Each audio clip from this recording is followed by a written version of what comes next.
มามุกแก้วเอวหินแดงหินเปรย์ผักหน้าเนตจอมเบิ้งผักชีราทั้งปีคือเท่ากินที่รังมาลาเท่าตอกตั้งขัดไว้เท่าตาไว้ยกน้ำโดยมีมาวันนี้ก็มาที่วัดมุกแกนเนาะมายัดนำวิหารหลวงโอ้วิหารงามเต็มหลังหลวงงามหลังใหญ่สมัยใหม่งามเต็มนะเจ้าตั้งหลายตึกขับตานกำลังโฆษณาจะมาครับวิหารงามงามวิหารงามใหญ่หลังใหญ่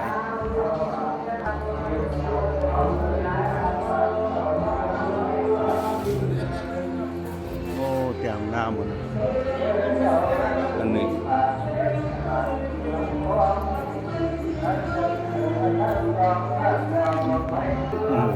ไปสาก็ว่าค่ะไปสา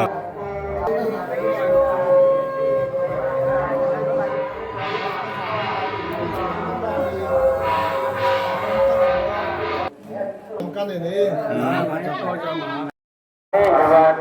ฝั่งยาวันเป็นคนที่อยู่ต่างเรื่องนี่ตาเล่มันนี่เป็นภาษาภาษาจางคนมาเห็นภาษาจางราชาสีสังมันเป็นคนที่อยู่ภาษาจางนี่มาจากวันนี้ตามของว่า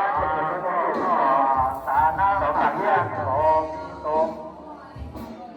โอตังนี้ตัวเรื่องเรื่องตัววันสุนันท์แห่งเมืองที่มาตองวิหารงามที่สุดในโลกวิหารงามที่สุดในโลกนี่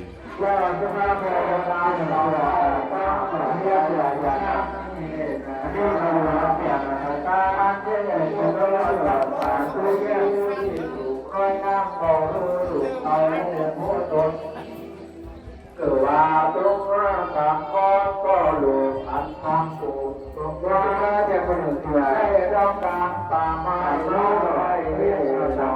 นี่ไว้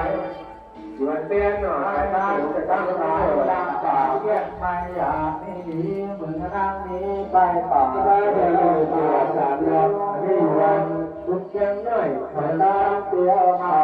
ให้แม่ดวงบุรีน้อยราชบินทราจะรู้ใจได้เพื่อเสือปานแต่ตัวเป็นตัวแก่นั่งนี่สังฆาตุยังเป็นที่ยาสวยหลากเจ้าอาวาสีเป็นคนไปติดอ่านร้อยสีพวงน้อยหลายตันกาการคำเริ่มยากอยากพวงตามเขาเราที่เรามีอารังปัตตุมาสิตาสังยาสิตาญาณาลังอาวัยมหาราชาปิดเก่าเจ้าอยู่เมาอารังจากเรือสวยมองมีตั้งขับต้นขาเมฆาตังที่ต้นเขามีใต้ป่าพระริวาสังไรตาตั้งไทยบอกเหตุเจ้าเย่ติดติดนั่งเสมอไปเนื้อหัวเฮ้ยเจ้าป้าตั้งเป่ายืนไว้นาเล่เลี้ยงหมูพังเสกานนั้นมีกองนั้นถูกกองเรื่องนาพุ่งสังมาเรือเล็บเปิดทั้งกินเกเมนี่ดี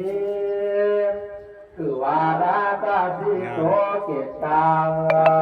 เสือคงขาหอนตังเสือเรื่องทางกังป่า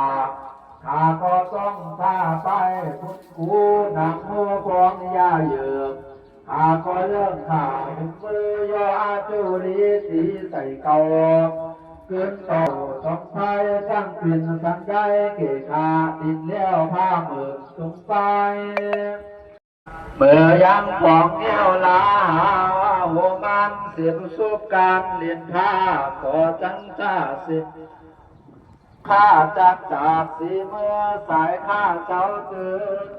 เสียงไว้ใส่ลูกไม้ลงไหลย่างเงาไงห้อยบ่าหล่นความป่ายังซิวพุงสัตว์ซิวป่าใหญ่